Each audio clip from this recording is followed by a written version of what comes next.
All right, Lauren Perry, this is for you. We're making some sourdough breads. This is day one, so this is our sourdough starter. I'm gonna throw half of it in the garbage. So right now I'm just gonna put it in here so I can put it in the garbage when I'm not recording. So we have half of it left. There's not a ton. I'd say there's probably maybe 2 tablespoons. I'm gonna take flour. So my combination of flour is rye flour. I use dark rye and I use white. So I'm gonna take the dark rye flour. I'm doing, this is 1/8 of a cup. So I'm gonna do 6 loaves today. So it's gonna be quite a bit actually. So I'm gonna do 1/8, 2/8, 3/8. And then I'm gonna do the white flour. There's nothing special about this white flour. And I wanna do double the amount of the white flour that I do for rye for mine. So get the 6 scoops in there and see how it looks. And do 1 more scoop of white and 1 more, half one of rye. Now I'm gonna add water. I do filtered water. It's also, I find, different in the summer and the winter. So right now it is almost 8 a.m. It's just shortly before. And in the summertime, because it's warmer where we live in the building, the sourdough will be ready to be made much quicker. Whereas in the winter, if I did this at 8 a.m., it might not be ready until tonight, but this will be ready early afternoon. So I guess I could show my mixing. It's a little bit dry, so I did 1 cup of water so far. And I'm gonna grab another half cup of water.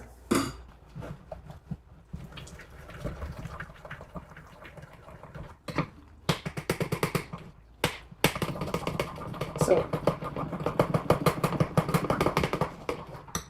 in total, I did 1.5 cups of water. It's pretty runny. I'd say this is normally the consistency I'd have. Maybe a touch more flour, but this will work. And now I don't do anything fancy with my stuff. I don't have any fancy containers. So I just do a big bowl like this, and then I put a small little plate on top, and I'm gonna let that sit on the counter. And we'll be back to check on it maybe after 12 o'clock and see what it looks like then. See you soon. Okay, so it is now 4:30-ish. I checked it at 12, it wasn't quite ready. 4:30, it's a little over ready. Kind of exploded everywhere, but I got caught up in a couple of things. So when it is ready, it'll look all bubbly like so. And the first thing I do before I forget is I take, like, all you need is just a bit, like a tablespoon or 2, and put it in a bowl, because then you can use this for the next time you do bread, because you always need the starter to do the bread, so you want to keep that going. So for that, I put in a separate clean bowl, and then I add, it's not a measurement, just a little scoop of white flour, and then a little scoop of rye flour, and then just a touch of water. And stir that and put the plate on top, and then you could put that in the fridge, or you could leave it on your counter if you're using it often. So I'm gonna put mine in the fridge, and I feed it once a week. And feeding it is basically just what I did. So you're gonna take out half, put it in the garbage, and then add your flour or 2 flours, whatever you wanna do, and then water, mix it and put it in the fridge. I'm doing 6 loaves of bread, but I'm just gonna do 1, just so you don't have to painfully watch me go through it all. So if I was doing 6, I would do all these at one time. So for sourdough, I have a scale. I'll show you. Just a little scale. I'm measuring in grams. And then I have my bowl that I measure in. So you want 45 grams of sourdough, minimum. I usually end up doing anywhere between 45 to 60. But if you want what the recipe calls for, it does call for 45. So this one's 62, so it's not very exact. So I'm putting 62 grams of the sourdough just in sourdough starter in a bowl. And then you're gonna want to add your salt. You don't have to do it in this order. You can do it in any order you want. I do usually do all the dry ingredients first and then the wet ones. And then you're gonna throw your salt in there. You need 11 grams sorry, you need 9 grams of salt, but I usually end up doing 11. Right now we're at 9. I just like the number 11 for some reason. I'll stick with that. And I have done anywhere between 9 grams and like 14. So I'm just adding the salt in the bowl. Scrape it out so the scale can go back to 0. So for the flour, you can do any mixture you want. I don't use dark rye at all. I use whole wheat. So I do anywhere between, again, not exact, between 70 and 100 grams of whole wheat, and that's 100 exactly that I just scooped in there. So the rest, I'm just going to use plain white flour, and you want to get to 423. And again, I'm not exact. So it's at 479, which is too much, so I will take it out so I am closer to the 423, but it's at 427. You can keep scooping until it's exact, but I'm just going to stick with the 427. And then for water, you want 325. 325 grams, I should say. And the water happens fast because it's so heavy. And I do want to be a bit more exact with the water. So it's at 325. So we'll add that in. And because I'm doing my 6 off camera for the rest of the 5, I'll just go in order and do like all the dry ingredients first. I'll do all the salt first in all 5 bowls. Then I'll do all the flour in all 5 bowls. Then I'll do all the water in all 5 bowls. And then the sourdough starter. I usually do the sourdough starter at the end, just because then if there's extra, I can put extra in the dough. You don't have to at all. That's just what I do.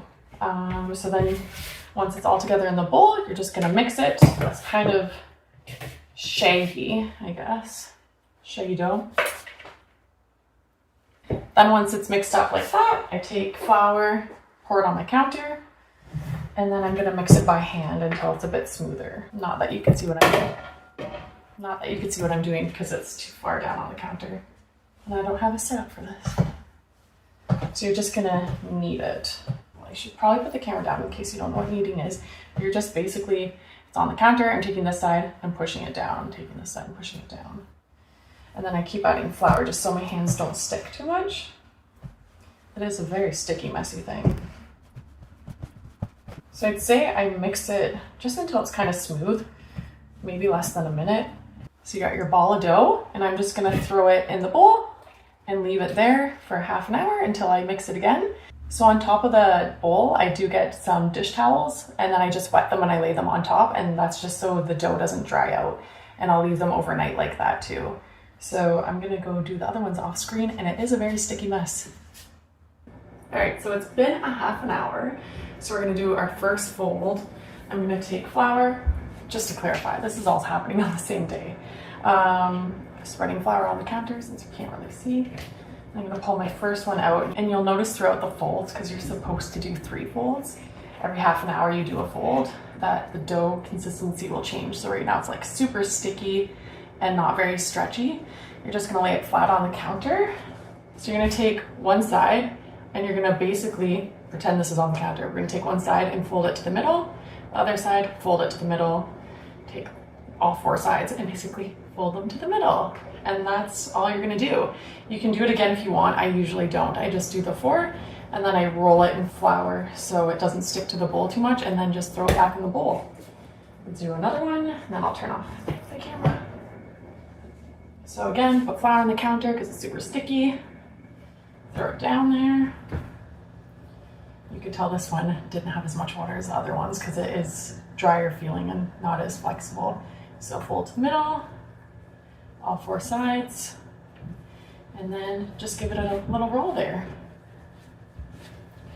And then I'm gonna do that with the other 4 doughs. So it's been about 20 minutes, not quite half an hour, but I don't really follow the numbers too well with the measurements and the kneading. So I have before gone, like, I do it every 15 minutes. You're supposed to do it every half an hour. I've done it like every 15. I've done it, sometimes I forget I'm making bread, and then it ends up being every hour. I use a scraper to get the flour off the counter in between, and I just push it off to the side. This way you just have a tidier surface, and I don't use that flour because there's chunks of the dried up dough in it. Man down. So this is the second fold. I'm gonna flour the counter. And I'm going to a buddy's camp, so I am making some different types of bread this time. So now this is a bit of a different texture. I don't know if you could tell from just looking at it, but it's more together. It's forming its gluten, or losing its gluten. I should probably know that. So I'm just gonna lay it flat, because if you're going to add in any extras, like if it's chocolate chips or anything, you're gonna lay it kind of spread out like this, lay it flat, you can kind of see it on there. And I'm doing a jalapeno and Gouda one. My favorite's Gouda, if you know, you know. So I have one whole jalapeno cut up into like circles and then halves, very exact. And when I do it, I lay it down and then I kind of push it in the dough bit, you can kind of see. And then I have about, I'll grab a couple more jalapenos there. I'd say I have about a cup of the Gouda. And then I'm just gonna throw that all up in the middle and push it down into the dough. And when I do chocolate chips, I do the same thing. I just, I usually do dark chocolate. And then I do different sizes of chocolate chips in it. And then I just push it in the dough. And then you're gonna do what you did for the other one. So you're gonna take one edge, fold it to the middle. The same with all of them. It's a little bit trickier once you get the cheese in, because when you do your next fold, it breaks a bit and wants to come out. So then you're just gonna take it and you're gonna roll it in the flour so it's not super sticky. And then I'm just gonna put it in the bowl. I'll do my other one too. And if you're not adding any extras, you're just gonna do what we did for the first step, where you're just collecting the dough with nothing in it and then folding it towards the middle. Normally, I would have done the plain ones first, just so that we don't have any cheese on the counter for the plain ones. But we'll just get these ones done and out of the way just so you can see what you do for an add-in. So there's the jalapenos again. I'm just pushing in there. And then about a cup of Gouda. And I have cheese too, grated for tomorrow, which you'll see that step, because I like the cheese and the jalapenos on the top of the bread. So we're just gonna fold it towards the middle again. And then I forgot to do the flour. So you could just roll it in the flour so it's not gonna stick to the bowl too much. And I am gonna do my plain ones, which you probably don't need to see because we've already seen it, but we'll just do one for fun. Move that cheese to the side, and you probably would wanna wash your hands in between because I touched jalapenos, and sometimes the jalapeno flavor likes to stick on your hands, so you don't have a jalapeno flavor on your plain bread. And that's another reason why I usually do the plain one first too. So you got it spread out there, and you're just, there's a piece of cheese in it, that's okay. Just folding towards the middles, all four sides, and then I just kind of roll it up at the end and roll it in the flour. And then it'll go back in its bowl and cover it up. I'm just gonna do the other ones off screen. See you in a half an hour. Okay, so we're back for the last fold of the night. This will be fold number 3. It's been, I think, a half an hour-ish. I'll show you what it looks like here to get the idea of what to do. So we're just gonna stretch her out and fold to the middle 4 times, and then roll it around in the flour. And I'll just give you a little view of what it looks like in the bowl so you can see how much it grows by the morning time. So she's deep down in there, not that big. See the size? And then we'll let this sit the entire night. So right now it is 6 p.m. We're gonna let that sit overnight, and then at morning time I'll show you the next step. It's like, I'm back already. Okay, so I was just gonna show you what it would look like for the ones with the jalapeno and the cheese, just in case it gets a bit messy, just what to do. So here's a jalapeno cheese one. Stuff's still inside of there. Just gonna throw her down and do the same thing where you're folding. So you can't see the counter, but it opened up right there and the jalapeno cheese is falling out. So I'm just gonna push it back in there and then pull the edge to kind of cover it. It's okay though, like you can see, it's kind of a mess, but it's okay. Just roll it in the flour, keep some stuff in there, and then throw it in the bowl, and we'll see what this next one looks like too. So it's staying in there pretty well for now. We're gonna pull it apart and then fold to the middle. This one stayed in there a lot better. There's nothing coming out. I'll show you what this one looks like in this bowl just because you might get a better view of how it's gonna grow tomorrow morning. Just the white bowl might be easier to see. And all we're gonna do is put that there, cover it up with the wet dishcloth and let that sit the whole night, and then clean the counters and get ready for the morning. Morning, so it's day 2 of the bread making. It is currently 8 o'clock. Normally I would do this around 5:30 or 6, but the bread still looks pretty good. So you'll need different containers for your bread to rise in the fridge. I have 4 different ones I use. So I have the ones that you use for sourdough. This one you just wash, which is really nice. I put that one over this one, which has the cloth inside, just because the cloth gets kind of weird and I don't like cleaning it. And then we have, man down, we have this glass one. And then this is my favorite to use. It's just a very flexible silicone one. I find the bread comes out the easiest of this one. So I'll do like the chocolate chip or the jalapeno bread in this one. So what you're gonna do, I'll show you how much I rose overnight. So there's one that was in the glass bowl. So it's all the way to the top. Same with the blue one. Blue one has some bubbles on top. We're gonna start with the plain one. You'll get your counter nice and floury. See it over here a little bit. And then you're just gonna scrape it out. Try to get most of the dough in there, plop it on the counter. And then you're gonna do what you did yesterday, so like a fold the same way. So you'll just fold all 4 sides towards the middle, and then give it a nice roll in the flour, and take whatever you're using. Put flour on the inside of it, just so it doesn't stick as much. And then I will take the dough, and I have this big container for flour, and I just drop it in there and rotate it, just so that it doesn't stick at all. And then the seam side, so this is where I connected all 4 of the sides to the middle here. You're gonna put that in your container so the seams are up towards the ceiling. And that one's good to go. We'll do a jalapeno one next. Same thing, sprinkle your flour all up in there. And this one's nice too because the flour sticks to the sides. For the glass one, it just all sinks to the bottom. And then we're gonna grab the jalapeno cheese bread. And this one is falling apart just because of the innards. And we're gonna fold towards the middle again, try to keep that stuff in there. Lost a jalapeno. Stick it in there, roll it around. And I'm not gonna put this one in the flour just in case the jalapeno or cheese comes out, because I just don't want that in my flour, but we're gonna get it very floury on the counter. And then for the topping of this one, I'm going to take jalapenos and I'm gonna squish them on what will be the top, so not the seam side, because the seam side's gonna face the ceiling. And we're gonna do the bottom side, which will end up being the top. Full jalapenos, and then we're gonna take some cheese. And then push that on the top. It's not sticking that well because it's super floury. And then I have this. So you have the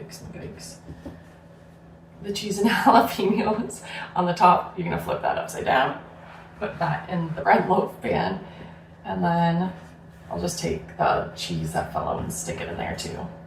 And then set that aside for later. So the last step with these, I'm gonna do my other ones off camera, but for these ones, you're just gonna take your bread and put it in a bag. I used to use grocery store bags, but they don't have plastic bags anymore. So I've just been using these fruit vegetable bags, and then put it in there, and then find a spot in your fridge, and you're gonna leave it all the way until tomorrow. Welcome back to day 3 in the kitchen. It is currently 9:30. You can do it at any time you want though. So all I did was rip up 2 pieces of parchment paper, and I got my sourdough out of the fridge. And then you're gonna need this little knifey. You don't need one, but it's a lot easier than using a normal knife to cut the top of your bread. So parchment paper on the counter. And I'm gonna do 1 jalapeno Gouda and then 1 plain bread. So here's the plain one, and you're just gonna turn it upside down. So that's why the seams go on the top, because it's gonna end up on the bottom when you cook it. So I just stick my finger in there and give it a little push, otherwise it's It's gonna take a while to come out of there. And with these baskets, they have a little pattern on top. So you're just gonna take the knife, and you can do a design on the top. I don't do a design, so all I'm gonna do is cut down. That was a bad cut. So you're just making like a cross, and then you do in each corner a little slit. And that way the steam can escape while it's cooking in the oven. And now we're gonna throw the jalapeno Gouda on there. So take your bag off, flip her upside down. That one comes out so much easier from this. And there's some cheese left in here, so I'm just gonna take the Gouda and squish it on top. You could probably do this part, like the Gouda and the jalapeno, at this point instead of doing it in there, but I just like doing it in there. And I'm just gonna squish my jalapeno, that came off. And I don't score this bread just because the top is kind of full of stuff. Next, you're gonna take out your Dutch ovens from the oven, 1 or 2, whatever you have.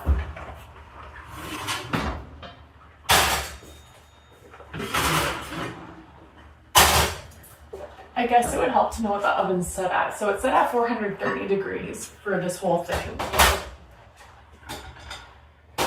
Take your lids off, and then you're gonna throw your bread in the Dutch oven and put the lid back on. So I'll do both at the same time.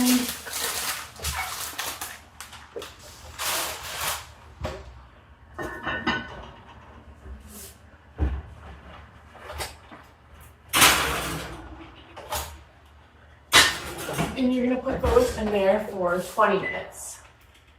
So still at the 430. Once it beeps at 20 minutes, you're just gonna open the oven and you're gonna take the lid off and then close it back up. Just leave your lid wherever. And then set it for another 25 minutes. And then when the 25 minutes is up, your bread is done. So after the 20 minutes and then after the 25 minutes and your bread's all done, I take it out and I put it on a cooling rack just so your bread can cool on the bottom better. And you can hear it crack while it's cooling too. So this is, I already did the 4 loaves, so I just have the 2 last ones in the oven. So this is it when it's done. This is just the plain one. And then this is the jalapeno Gouda one. So excited. The bottom does look rather dark every time I make it, but it doesn't taste burnt or anything. One more thing to consider if you're going to really get into making sourdough is the cutting of it kind of sucks. So I do have an electric bread knife, not that great. This thing is wild. It's my aunt's. It's a bread cutter. It's a Ritter, and it makes it so much easier. So you are supposed to leave your bread for at least an hour before cutting it. Ideally longer because it just does get hard to cut when it's warm. So I'm going to set this to a 15. Okay, we're at 15, but this thing is a huge game changer. It's cool, you just crank it and then it slices so perfectly. It's supposed to stick to the counter, but I have it on the cutting board so the crumbs don't go everywhere. There are different settings too, so you could do different thicknesses, but the bread just came out of the oven not that long ago and it's cutting really well. And usually when I use a knife, I end up squishing it a lot. And I'll show you what the inside looks like so you can see the crumb. So there are quite a lot of bubbles in there. Turned out pretty well. And I'll do a little cut of the jalapeno too, which this one just came out of the oven, so it's even warmer. But we'll see what the inside of this guy looks like.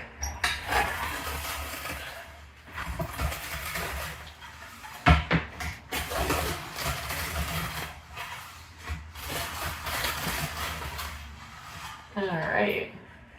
Yeah, it is steaming. So there's the inside of the Gouda jalapeno. And then you can see once it's cut, you can see the slices of jalapenos in there. Anyway, I'm gonna let it cool before I cut even more. Last time I'm popping on here. For storage, I usually just cut it up, let it cool completely if you can, otherwise it'll get like sweaty in the bag. And then I throw it in here and put it in the freezer. You can leave it on the counter. There are different bags that you can buy too for sourdough. I had a beeswax bag that I bought to store them in and I didn't find it lasted as well. So I just usually leave it on the counter in a baggie for a couple of days, or I just put it in the freezer the day that I make it. Thanks for watching.